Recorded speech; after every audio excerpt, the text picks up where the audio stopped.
joined now by Father Rafic Nahra, the Bishop of Nazareth. Father, I'm curious, the Israeli military, they've called the Gaza church strike a mistake. But does that explanation offer any comfort to the Christian community in Israel and the West Bank? Several days after this incident, how is the community reacting and coping?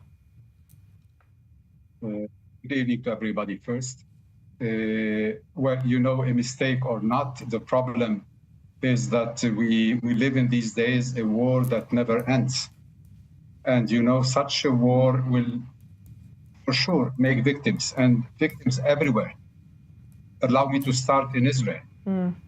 The soldiers who are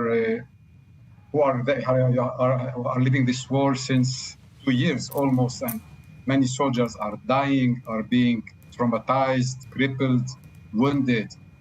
The families of the hostages, many people lost their job. So many the population in Gaza, they have no house, very little food, dirty water, no medicine.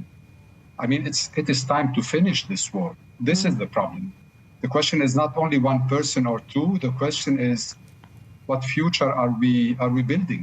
You know, and the more this war is continuing, the more you will have a difficult situation. I mean, with so much hate in the hearts, it has to finish. This is what the Pope said also this morning, and the Church is telling, and not only the Church. I mean, many presidents, many governments in the world, inviting to find another way. I don't know which way. I'm not a politician, but this is the job of the politicians to stop this war and all its consequences. And we're hearing this condemnation not only from Pope Leo, but from many others, vocal church leaders, it seems.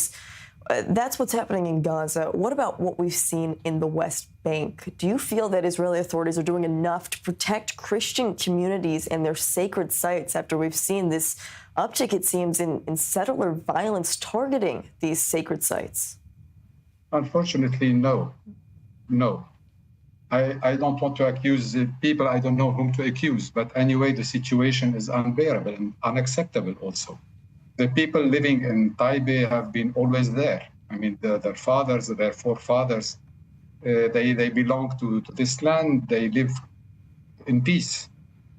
They didn't do any violence. And then there was this arson in the church and the cemetery, sacred places.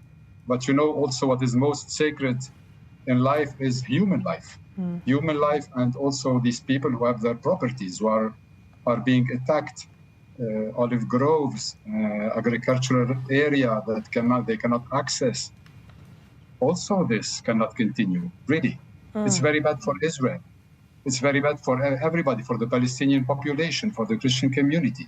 Once again, yes, we hope really that something will be done to stop all this situation.